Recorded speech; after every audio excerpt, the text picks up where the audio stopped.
publik harus paham kenapa sih ini pagar laut ini dan sertifikasi laut ini muncul akhir-akhir ini. Ini tidak terlepas dari Undang-Undang Cipta Kerja. Undang-Undang Cipta Kerja memunculkan istilah tanah musnah.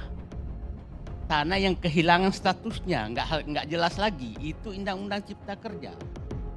Nah, Undang-Undang Cipta Kerja ini yang muncul PP yang mengatur tentang pengakuan kembali tanah musnah. Ya, PP 18 2021. Bang Karni, kenapa mereka tertarik sekali daripada membebaskan lahan, merekayasa agar ada laut? Karena sangat menguntungkan, Bang. Di pinggir laut sekarang, di PIK 2 itu ditawarkan 60 juta per meter. 60 juta rupiah per meter. Jadi kalau dia bisa ngambil laut 1 hektar, maka nilainya 600 miliar. Saya tidak pernah mengkritik komplek-komplek lainnya masih menyatu dengan seluruh masyarakat yang ada secara terbuka. Tapi kalau ada sudah sesuatu dipagar dengan sangat tinggi dan menyingkirkan rakyat, itu yang harus kita tidak boleh. Itu bukan berdasarkan etnis, tapi ini adalah kesetaraan. Terima kasih Bang Karni, saya ingin memanfaatkan kesempatan ini betul-betul hanya mau fokus terhadap pemagaran laut supaya publik menjadi paham. Saya pikir hari ini kita harus bersyukur bahwa pemerintah hadir agar terhadap ributnya masalah tentang pemagaran laut. Karena itu kalau ini nggak turun, ini akan berlanjut. Saya membuka persoalan ini mulai Juni 2024. Dan saya sudah menyatakan ada pagar laut. Pada saat itu naik kapal saya, kok ada pagar laut. 2 Mei saya sudah tahu bahwa ada pagar laut. Dan saya ribut. Ribut itulah saya dikasih nama macam-macam. Said Gaduh lah, apalah gitu loh. Pada ributnya saya karena saya melihat ada sesuatu yang sangat ganjil terjadi. Kok ada pagar di laut. Nah, itu pada saya itu masih 7, sekian kilometer. Bertambah terus. Dan supaya publik paham, ini sangat tidak masuk akal kalau tidak diketahui. Tempat pembongkaran tadi Bang Karni itu hanya sekitar 200 meter dari angkatan laut loh. Dari ini angkatan laut Tanjung Pasir. Nah, demikian juga di Pulau Cangkir itu dekat semua. Jadi menurut saya ini memang tadi baru negara kembali hadir menertibkan apa yang terjadi. Nah, publik harus paham kenapa sih ini pagar laut ini dan sertifikasi laut ini muncul akhir-akhir ini. Ini tidak terlepas dari Undang-Undang Cipta Kerja. Undang-Undang Cipta Kerja memunculkan istilah tanah musnah. Tanah yang kehilangan statusnya, nggak jelas lagi. Itu Undang-Undang Cipta Kerja. Nah, Undang-Undang Cipta Kerja ini yang muncul PP yang mengatur tentang pengakuan kembali tanah musnah. Ya, PP 18 2021. Nah, sehingga proses munculnya semua itu sekitar 2021 semua. Itu termasuk di Kohot di mana itu muncul semua tuh karena dianggap ada tanah musnah. Persoalannya apakah itu benar tanah musnah atau laut yang diakui tanah musnah? Itu kan persoalannya. Jadi persoalannya. Nah, nanti Pak dari BPN cek aja itu 2021 semua loh munculnya bersamaan di seluruh desa itu. Nah, jadi kalau publik bertanya curiga, wajar dong curiga bahwa ada pensertifikat laut yang seakan-akan ada giriknya. Ya kan itu kan sangat wajar. Nah, tapi kurang canggih mainnya menurut saya. Di PP tersebut diminta ada permennya. Permennya itu nanti Pak ini paham betul, itu sangat detail untuk bahwa itu panjang sekali prosesnya baru boleh diakui bahwa memang ada tanah musnah. Tanah yang kehilangan statusnya, abrasi apa segala. Itu panjang prosesnya, itu bisa tahunan. Itu di Permen nomor 17 2021. Nah, itu panjang sekali prosesnya. Nah, ini ke uju-uju tahu-tahu sudah muncul sertifikatnya. Dan itu ada timnya, tim lintas kementerian departemen. Dan itu diumumkan harus di media. Dan kita tidak pernah mendengarkan ada pengumuman tentang tanah musnya di Kohot, di Tanara, di mana. Tidak pernah kita tahu. Tahu-tahu muncul sertifikat. Nah, kelihatannya, dan ini yang paling tidak sempurna permainannya ini adalah dia lupa bahwa Menteri Sofyan Djalil menertibkan petunjuk teknis tentang pengakuan tanah musnah tersebut.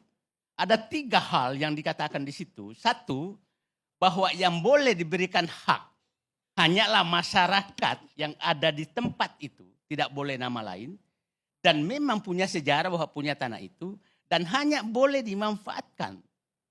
Tidak boleh menjadi hak milik. Apalagi dialihkan. Nah, pengalihan menjadi HGB itu pengalihan berarti sudah melanggar. Jadi menurut saya terlalu sembrono mainnya kalau mau main untuk mengambil laut. Itu terlalu sembrono mainnya. Ini karena kita ini enggak bodoh-bodoh amat juga gitu kan. Nah, Bang Karni, kenapa mereka tertarik sekali daripada membebaskan lahan merekayasa agar ada laut? Karena sangat menguntungkan, Bang. Di pinggir laut sekarang, di PIK 2 itu ditawarkan 60 juta per meter. 60 juta rupiah per meter.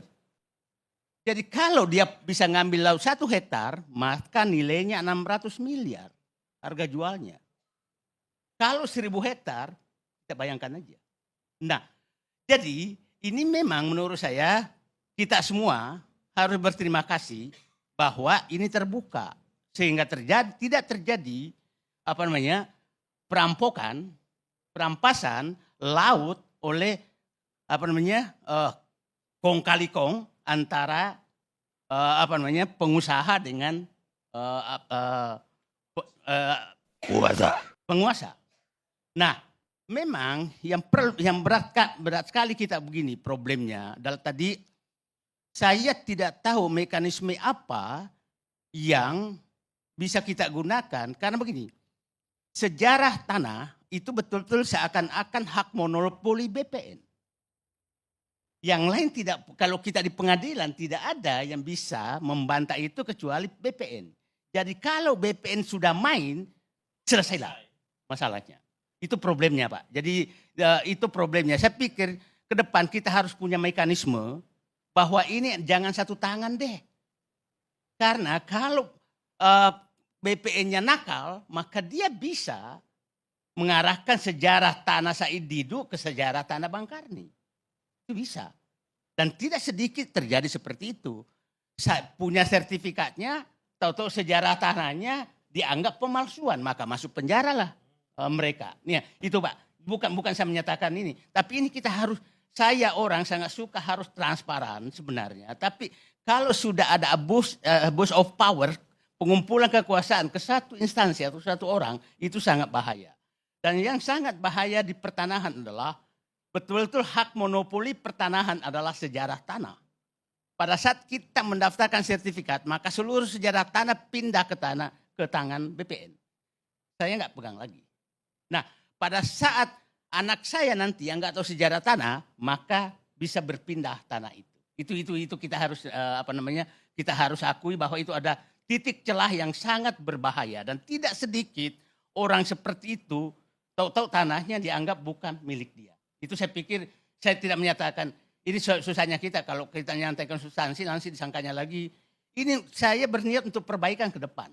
Perbaikan ke depan bahwa itu tidak, menurut saya itu harus saya terima kasih bahwa ATR BPN semakin terbuka. Tapi saya menginginkan bahwa ada titik sangat krusial ATR BPN adalah penguasa tunggal keabsahan sejarah tanah.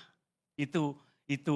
Jadi kalau saya di BPN maka saya bisa belokkan sejarah tanah kapan saja karena kewenangan adik saya. Nah, saya kembali ke ini laut. Nah, dengan terbukanya sekarang, maka terbukalah Bekasi, terbukalah Surabaya, dan mungkin di kampung saya dengan punya bapak di Makassar juga tuh akan terbuka nanti.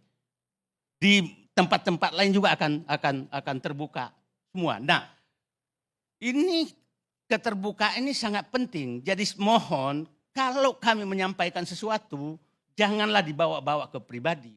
Karena itu tujuan saja untuk membuat keterbukaan. Kalau memang saya dilaporkan ini, saya hadapi. Kalau memang ada hoax.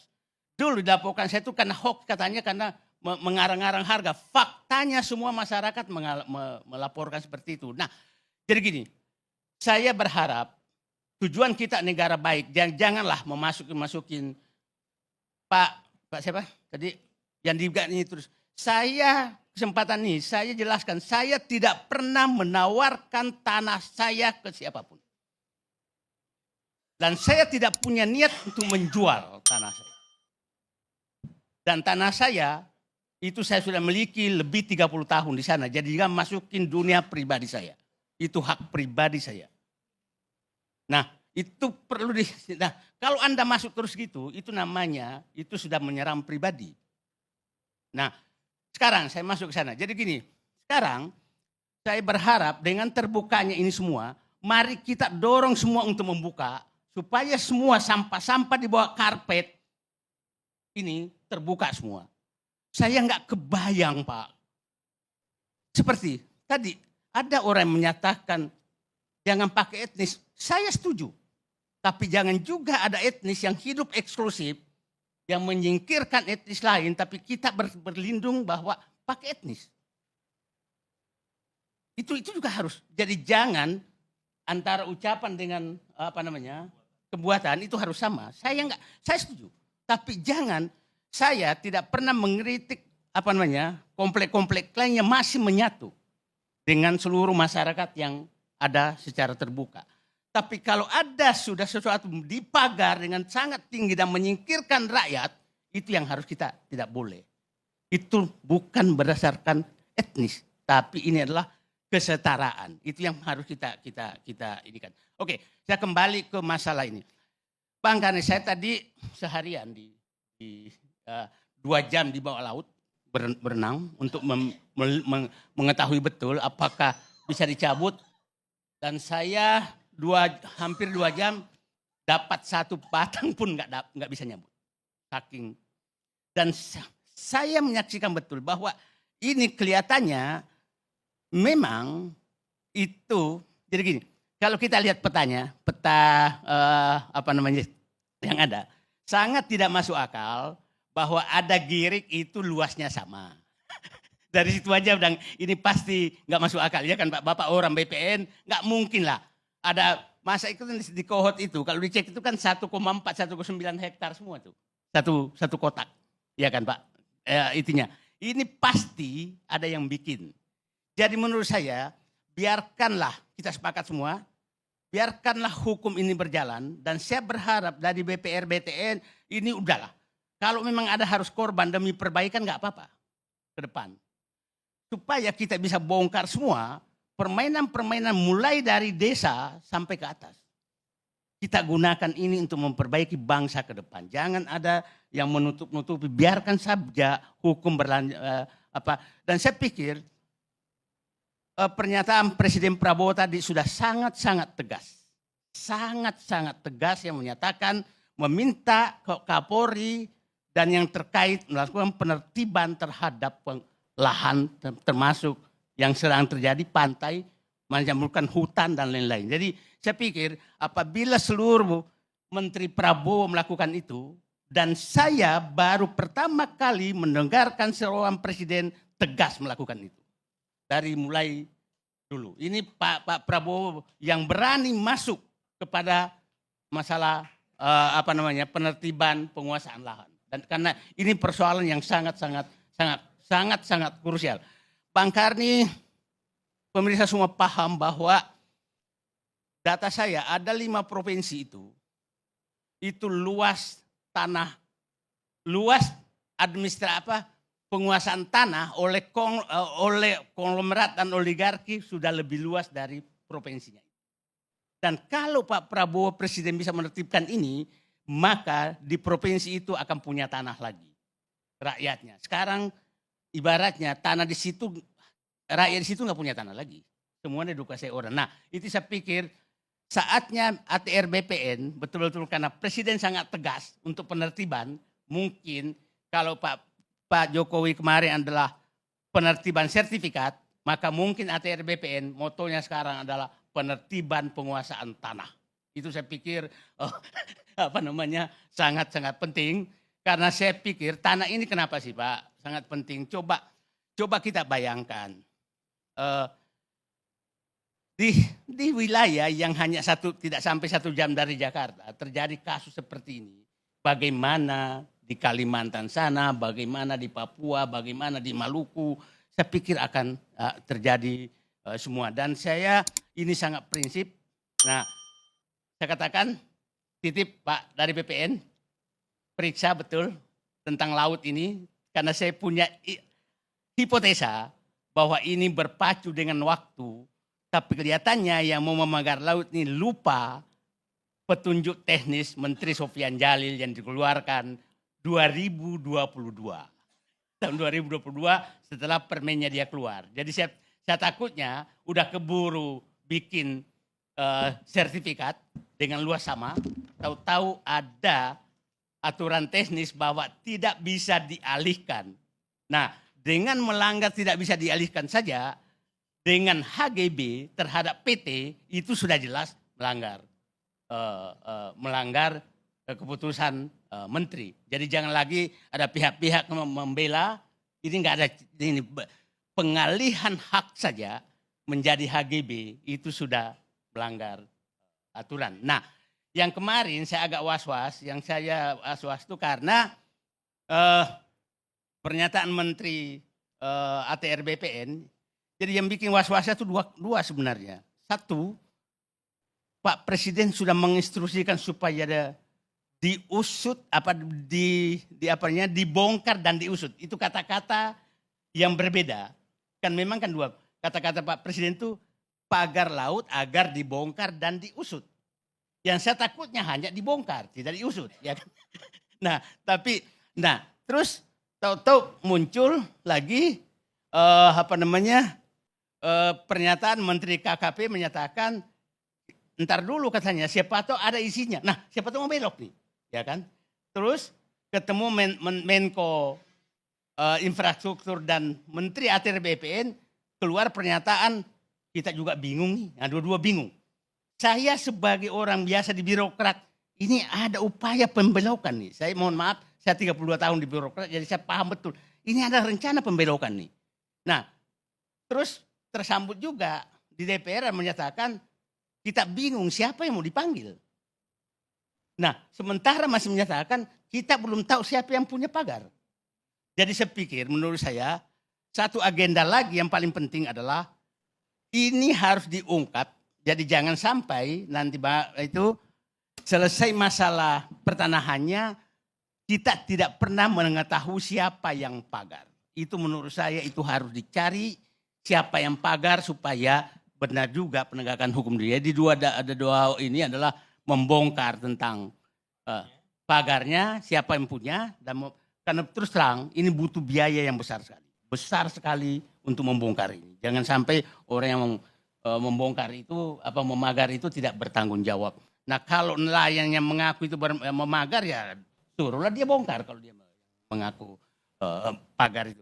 Jadi itu saya pikir Bang Karni, saya hari ini agak happy bahwa rencana besar untuk menguasai laut lewat Undang-Undang Cipta Kerja PP nomor 18 tahun 2021 itu kelihatannya bisa kita halangi karena terbukanya kasus ini. Jadi jangan ada yang merasa ini demi negara ke depan. Agar semua orang taat kepada aturan yang ada, tidak ada orang mereka bisa mengatur semua. Dan saya titip ke ATR BPN, betul-betul Pak, ini pertarungan integritas dan nama baik ATR BPN. Enggak usahlah takut-takut. Kalau memang ada yang salah, bongkar aja. Kalau ada aparat di Pemda juga terlibat, bongkar semua. Saatnya kita, mumpung presidennya sangat mendukung. Terima kasih. Assalamualaikum warahmatullahi wabarakatuh.